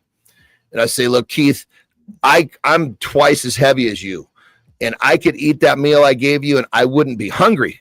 I wouldn't be full, but I wouldn't be hungry. That's where people get fucked up. I want to jump in here with you because something AJ said to me a while back, and it just really stinks. AJ's always dropping shit into my head that sticks with me, Johnny. He's like, and he said to me one day as I was going through my journey with AJ, he's like, Keith, you're not really hungry. I said, what? He goes, no, you're not. Exactly. He goes, think about the people that are starving in the world. That is hunger. He goes, your brain right now is pretending to tell you that you're hungry because you're so used to fucking eating shit. And here's the thing. Most people eat until they're full, meaning they have a stretched fucking stomach. As soon as that stretch goes away, now they're hungry. No, you're not hungry. You're just not fucking stretched. So they have the terminology and the definitions all fucked up. That's the first thing I have to do is reframe the mind. Look, you're not hungry. You're just not full. You need to start telling yourself that, because your brain keeps saying you're hungry when there's no hunger pains. You're just not, you're not fucking bloated. Or no, hold on. The word of the 20, 24, 25 is you're not inflamed. Oh, I have inflammation. Yeah. No, you're fat. Yeah. Jesus Christ. Yeah. And so long and short of it is to go. So long and short of going back to these GLP-1s, I don't think that there's something that should be really used. There's something that should be used as a tool. And if they're used as a tool, they have to be used properly. Yes. So then let's wrap this up then. So, this article talks about that there is certainly benefits to this research. I think what the reality is that consult your doctor, your physician. Go knock on John Anderson's door if you want to learn about real life experiences with some of the stuff he's talking about. But I think to me the clear core message really comes back to this, Johnny, is to keep it simple. Taking a page from you. Let's just remove all the processed crap. Let's do a reset. Perhaps go talk to your doctor. Yeah. Talk to an expert. Put some good whole nutrition foods in your diet, and put a plan in place, because you're probably not hungry. 100%. And going back to the original thing about type 2 diabetes and muscle wasting, muscle loss. Yes. There's pretty much a guarantee that if you've eaten and you live a lifestyle that's given you type 2, it's all that lifestyle is also going to be muscle wasting. The two fit hand in hand. And it's interesting because, if I wrap up Arnold's segment here too, and he's like, the action steps are this, right? include a source of protein at every meal. Eat more protein, incorporate resistance training, and get your sleep. Because like what you said, if you got type 2, you've shown them at the table with a bunch of bad decisions that have gotten you here. Those accumulative decisions have added up to now you got type 2 diabetes. So if you can reset that by moving in the direction of better sources of protein, not the fucking Big Mac for protein. If you can get some resistance training by going to lift some weights instead of doing fucking grip curls or something, like Dude, do something. Yeah. Well, here's the thing. It's you know how many type 2ers I've completely reversed the situation. Oh, I bet. I do it all the time. And it's very fucking easy in concept. It's very simple. Oh, as long as I can get them out of the gate and let them see progress, they want more. Johnny, you know, and it's not just like you said, it's the dinner table, it's the lack of movement, it's the lack of sleep. You know, it's the type 2 is that person has, and it doesn't happen overnight. That lifestyle has been poor for quite some time. Everything's easier in concept. I want to start a podcast. Yeah, 98% of them are fucking done. Yeah, I want to start a morning show. Oh, yeah, you want to be my co-host? 98% of them haven't showed up every single day. Boom, boom. Oh, yeah, so everything's easier in concept, right? But I just don't want. I want to say this with type 2. I think one of the delicate conversations, though, to be frank, is if somebody has arrived at the table with you saying, "Man, I'm waking up with a life of accumulative decisions that have put me in this spot." Okay. Mm-hmm. I'm going to make an assumption here. You're walking towards them with great empathy first. Because the first thing I'm going to say is, you know what? You know, we know about this. We know these are the series of decisions that we don't want to make anymore. So it was a great learning experience. Because we know that they know. Right, Johnny? And you don't shame them. No. I build them up. Fuck yeah, 100%. You're not going to beat them up. Oh, you made a bunch of fucking. You know. And actually, I do want to clarify because I know that even I was talking with Drew on the comments here yesterday. It's part of what we do here. It's part of Keith's shtick and Johnny's shtick, right? Don't go eat the fucking Big Mac. Go eat the lean beef, and because here's the reality, guys. Here's the reality. That's why there's all these fads and snake oil in the world of fitness. Because if we just told you what the truth was every single day, you guys wouldn't tune in. Go to sleep early, eat good foods, and do it again. Oh, so of course we got to have some fun with the shit we talk about, which is why every single day there's a new fitness fad, Johnny, because at the end of the day, it's business, right, brother? Yeah, 100%. And here's the thing. When it comes down to it, I want everybody listening to understand that yes, there is some real basic building blocks to this whole thing. Yes. However, most of you guys that have tried and failed have taken a very, very difficult path to put this together. When you have someone who understands how to help you put it together in a simple format, but more importantly, that makes sense to you. Yes. It's much, much easier because Joe Schmo says, "Oh shit, my neighbor did this. I'm going to try." Well, maybe that in his mind, that makes a lot of fucking sense, but in your mind, it doesn't. So you fail. Oh, well, that method doesn't work for me. No, that method wasn't tailored for me. And didn't have the support to have it tailored for you to follow through with it. So if you've tried and failed, there is hope. If you've tried and failed, first off, if you failed, it's okay. You just got to try again. But more importantly, once you have somebody show you how to put it together properly for you, it's not going to seem like this mountain you can't climb anymore. If you're not failing, you're not trying. I know it's cliche. It's so fucking obvious, but that's what life is. Life is just failing every single day, isn't it? Or else you're just sitting back and coasting through life. So, all right, guys, Keith and Johnny, Mornings in the Lab with Keith, John, and friends every single day, 8 o'clock Eastern time, YouTube, LinkedIn, and X, getting after it. I suspect we're walking Johnny out. Jimmy's AWOL. Jimmy's gone. Uncle Keith's going to continue the show here. We're going to get into conversation on building personal brands. Johnny, what is going on today, brother? I'm going to go crush my shoulders after our show here today. Today's actually an off day of training. Nice. I recognize that I need this week as I get back in the saddle. I'm realizing that my body needs more rest. So I'm very, very clear on what I need to do. Given it, I think today being off, tomorrow I'm going to be charging hard. Nice. Nicely done. Nicely done. Hey, man, I just want to call it. I had a wonderful date with my wife last night. Dude, nice. fucking awesome. We went for dinner to a restaurant we like to eat at and really enjoyed our time. It was just a nice, relaxing, just a really wonderful experience. Just, we spent we spent a few hours together, and it was such a, I just wanted to call it, because I think Lauren's listening in right now. So I just want to say, I love you, baby. I thoroughly enjoyed our time last night. Just a wonderful, nice connection experience. She's got a busy night tonight over the next few days. So, which is great. It was, what's great about it, Johnny? I loved about it is that, Lauren's got an active day today, this evening, and over the weekend. We found time last night to connect, enjoy some time together. And now we can go on and do our things and go on and get on with life. And, but I want to just intentionally call it out because I'm feeling really great about it today. So. Well, it sounds like you guys were really present in your time together, which is what makes it so special. No, that's the best way to frame it. I think that's how I feel today. I woke up today feeling really present. I'm gonna be honest, I was tired today because it was later night than normal yesterday. It was way past my bedtime, brother.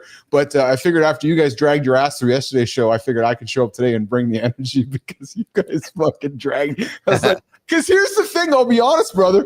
When you drag your ass, because sometimes you do, because it's just how life is. It has an effect on our experience because I got nobody to play with. Johnny, will you play with?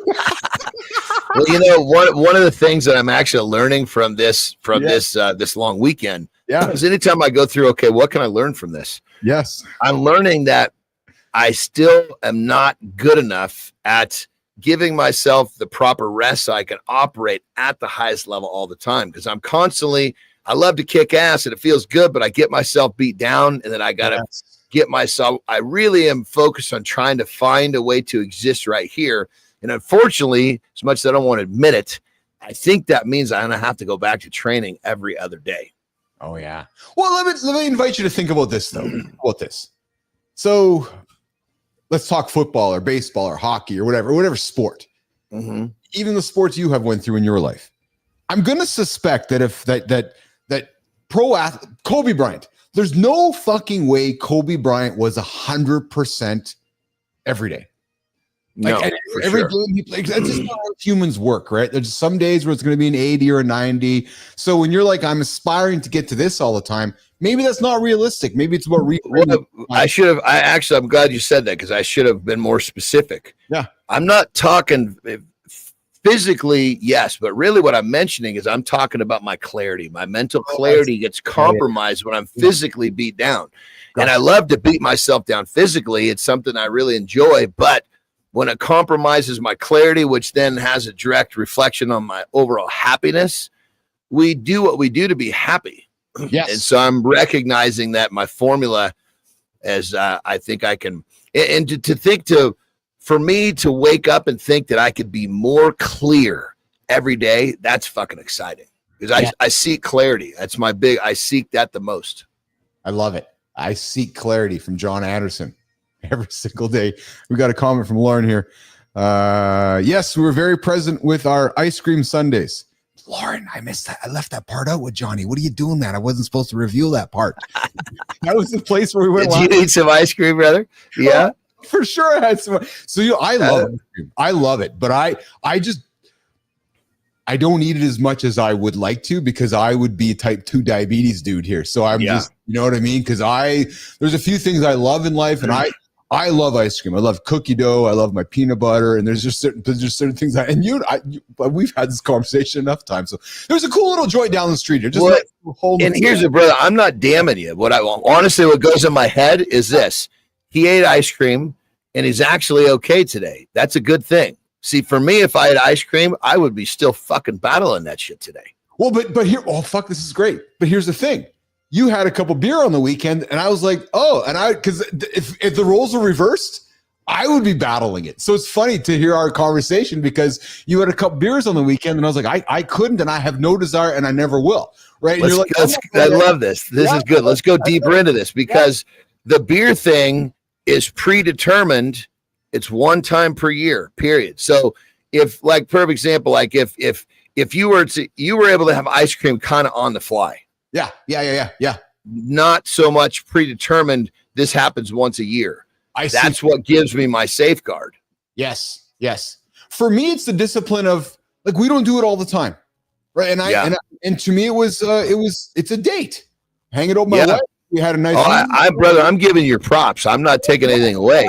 When I said, did you have some ice cream? I'm actually impressed because we're both fat kids down deep. Totally. I know. Believe me, but I'll tell you, I went for a big walk this morning because you know how it is, right? Because you're like, okay, right. And I'll get my lifted. But yeah, it was because, and again, I think you just learn this, right? And maybe I've learned it through, the bigger moment that occurred was more important than the micro moment of the ice cream making me feel like I was going to be fat. You know what I mean? 100%. 100%. And just to take a stroll down my mind in that same process is as soon as I start that ice cream, a button get pushed in my head and I'm not present anymore. Oh, interesting. I'm not here. I'm thinking about how I get more. I'm thinking about how I justify doing this tomorrow.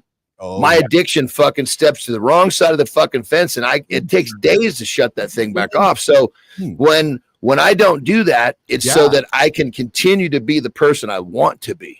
Which is why you make the decision in advance, saying, okay, this Friday when the girls are all showing up, I'm going to have some beers because you're telling yourself that, because then, okay, Friday, Saturday, I know I'm going to feel a little crappy on Sunday, Monday, Tuesday. So you've already walked, you've actually visualized the experience in your head like an athlete would before you walked into it.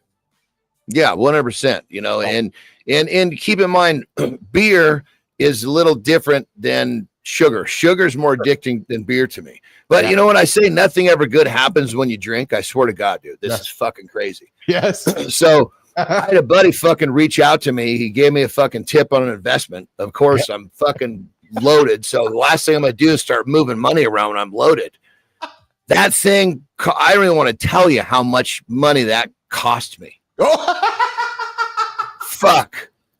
I was like, holy Christ. I was like, and I texted back. He was like, dude, why didn't you do that? And I'm like, I was just, when I'm drinking, it's just kind of a rule I have. I don't do stuff like that because I can make bad decisions as well. Fuck, man, take a look. You sure made a bad decision by not doing this. I'm like, oh, mercy. I will wrap the ice cream conversation up with you where, we just, this brand new ice cream shop here and their ice cream's unbelievable, Johnny. And I said to Lauren, I said, hey, maybe before the summer's over, we got to sample everything up the front.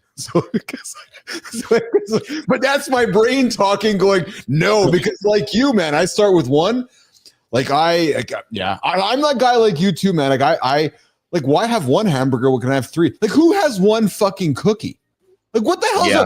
Don't even give me one cookie. Like don't, because give me one, give me a row. Like honestly. But I got to give you props, brother. The fact that we both have that tweaky deaky thing and you were able to enjoy some ice cream and stay present with your wife. That's a huge, I would have a challenge doing that. Interesting. So the fact that you did it was, that's why when I said, did you have some ice cream? Yeah. In my mind, I'm thinking, oh, gee, that must have fucked up the rest of his night because that's what happened to me. Yeah. Interesting. Good job, brother. Thanks, brother. Yeah. No, it was a wonderful evening. It was just a real nice night, and like I said, ended off with just some nice quality time together. I suspect we're both going to be living longer, so it's all good, man. It's all good. Yeah, it's all good. Very nice. Well, I had some of that last night, but no ice cream or dinner. Well, I had dinner, but not out. Love you, brother. All right. Jimmy's AWOL. Keith and Johnny are here. I'm going to walk Johnny out. I'm going to work towards wrapping this baby up here today. What a fun show. Lydia is awesome, man. I'm a fan of Lydia. And I got to tell you, brother, I'm just going to talk about it publicly on the air. I'm trying to get Lydia to come do some stuff with us work-wise, whether her company, whether it's seriously a relationship show on the network we're building here, whether it's her doing some co-hosting stuff, but there's value in the stuff she's doing. And we're building a live conversational network here. There's opportunity here. We're building an audience, and she just drops nugget after nugget after nugget. I know you and I are both in happy committed relationships, but dude, there's a lot of guys here in their 30s and 40s or who are maybe going through situations where they're going, I'm not happy in this one. I want to consider something else. So Lydia was great. Wasn't she great? She was fucking awesome, man. Well, there's a lot of information that, it's not information that's really put into the forefront. Yes. Yes. As we discussed, the decision that you make for your partner can be the biggest decision, good or bad, in your life. It's incredible. We are not taught that anywhere in our journey of life from 0 to 18 or 19. Like never in your journey growing up are you taught how to pick a partner ever. Well, I mean, dude, if you think about it, we're taught a whole bunch of shit that just distracts us, you know, and we're not taught the shit that would actually help us live better lives. But if we're living at a higher level of consciousness because we were taught the shit we were supposed to learn, we'd be very difficult to control. And I know why you and I resonate so well together, because you and I both grew up in the 80s, and we both know what we were taught in the 80s with all the shit on TV, Baywatch and MTV and everything on all the culture that was put in front of us and how it had some fun with our brains. So wouldn't even just think about school. Oh, we're given a whole, I mean, fuck, what we're not taught is what we need. And we're taught a bunch of shit that we never use. True story right there. True. Thank God I was slow enough to not learn most of that stuff. That's the best thing you learned by going to school, is that you were dumb enough not to learn a bunch of stuff they tried to teach you. Dude, I swear to God, what my fucking biggest blessing is that I had a hard time. For me to try to keep up, I had to figure out a way to learn my way, and that was like life changing. Yeah. Bernard, breakdancing is making a comeback, man. I'm gonna get into that. We're gonna do some breakdancing. Absolutely. That's I love when breakdancing came out, man. I'm looking for a ghetto blaster. I found one on Facebook Marketplace for like $70, just some old school ghetto blaster. Nobody has ghetto blaster. You know what? Actually, the big boy, the one that you can barely reach the top of when it's on your shoulder. There was people that were bitching about the fact that they were called ghetto blasters because it was like some cautionary cultural term, that it was like appropriate. Exactly. Shaking your head. Me too. I'm like, fuck. Those people are going to complain about anything. I know. Yep. Ghetto blaster, ghetto blaster, ghetto blaster. Oh my God. All right, pal. Well, listen, you get after it. I'm going to get you out of here. I'm going to wrap up with the gang here in the next few minutes here and look forward to tomorrow, Free For All Friday. I got some I think what we're going to throw on the table tomorrow, brother, is I found 25. You know how we talk about side hustles and doing things maybe to get forward in life? I found 25 online or 25 business ideas we can maybe talk about, which maybe give some people some ideas to dig into and get after. I know you're on a brand new project. So tomorrow I think we're going to lean into some business stuff here. Before you go, we got Matthew Road coming in with the amygdala in your brain is a powerful, and without discipline, it can mislead you. Yes. The reticular activator system in your brain storm also plays a huge role in pleasure and addictions. Yes, we're doing it. That's exactly, Matthew. We talk about it all the time here, the battle. How is it programmed is the question. It'll be programmed to fuck you up. It'll be programmed to help you out. That's it. And Bernard, I can see Keith doing the moonwalk. Bernard, I can do the moonwalk actually. So perhaps I'll create some content and I'll bring it onto the show here. Me and the White Yeti will do the moonwalk here on the show here. So we'll get Johnny moonwalking out of the show one day. You know, I tried to do that and I was never successful. Yeah. The big dude just fucking writhing on his feet. Yeah, is that how it works? I was trying when I was younger. Yeah. You know, when it was in, but I was like so bad at what I was doing. I was like, okay, no one can ever see this but me. No. There you go. We're gonna find that video. There was no videos in those days. There was no.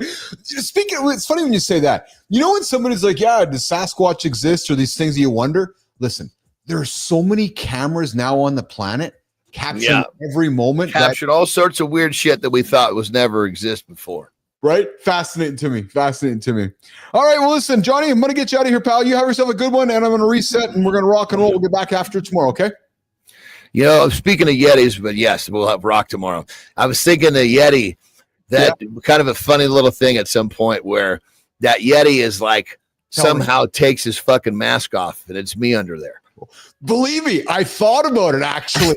So fuck, are you in my brain? This is really fascinating actually, because I'm trying to create these characters that are kind of maybe resemble what we're kind of going on here in the show, right? So I was working on a scene yesterday, which was having the Yeti unmasked, but I couldn't get a resemblance that was you or I or something, but it was funny. Well, and if we tease these characters, because they're always so like the Yeti is always favorable to me. Yes. Like, why is this? That'll be kind of fun. Why is the Yeti always pumping up John? This is bullshit.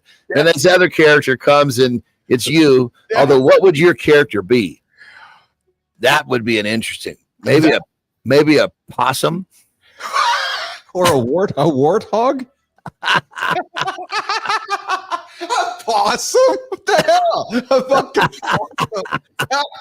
You know what, though? Actually, here's a true story for you. As I was building our characters, I learned really quickly.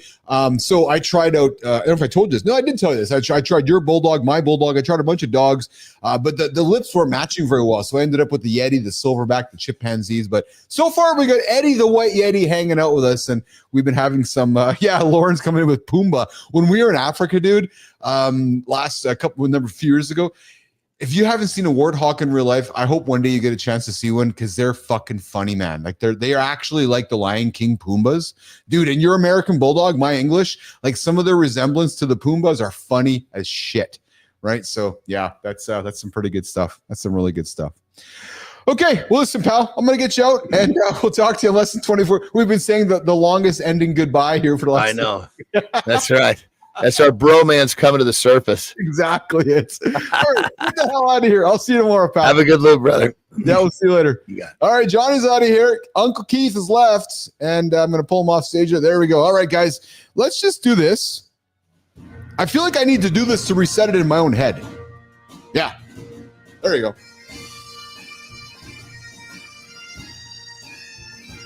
Hey, you're back here with Mornings in Live with Keith and John.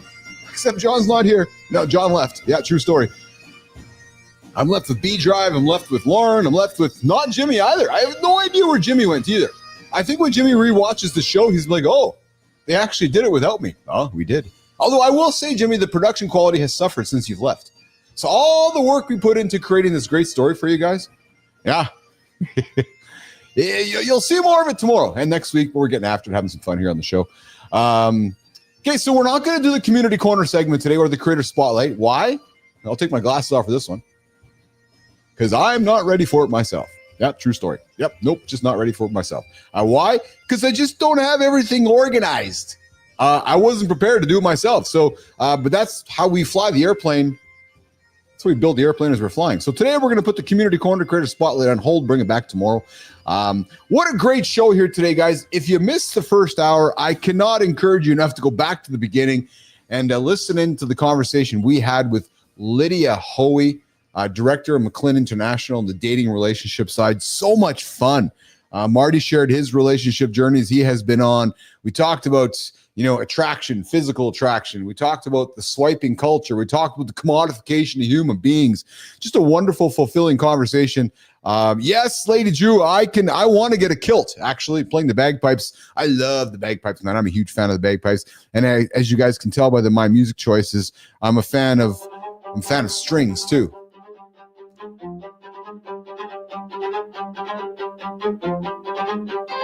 Hey, there you go. Yeah. Drill, trap. There you go. So it was a great conversation with Lydia. And Johnny and Keith talked about the second hour. We got into type 2 diabetes and some of the GLP inhibitors we're using. And on Arnold's advice was choices we can make and what we've learned through research around type 2 diabetes, just increasing our protein, getting rid of some of that processed food out of our diet. And go talk to your doctor, go talk to a health expert on some of the benefits of upping that protein so we can eliminate some of the challenges that we've had through accumulative decisions in life.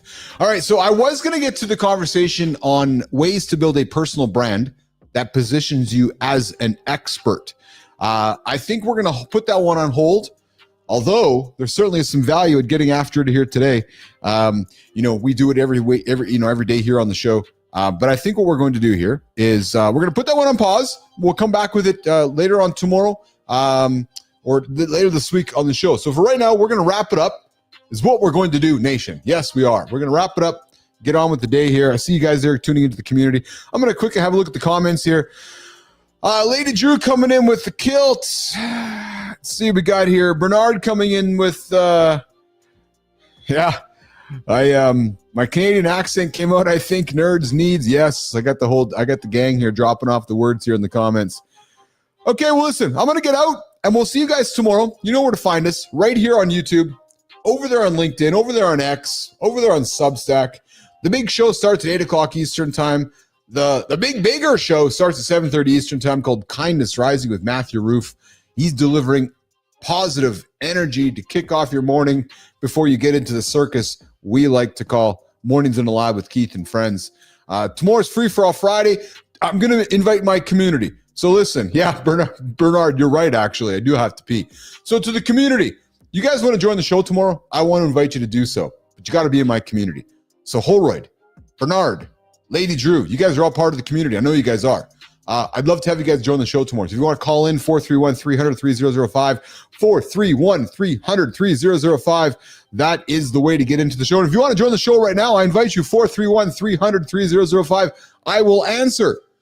So before we wrap up, if you guys want to join the conversation and see what's shaking, I would invite you to. I'm looking at the phone right now, right here. Yeah, I'm looking at it.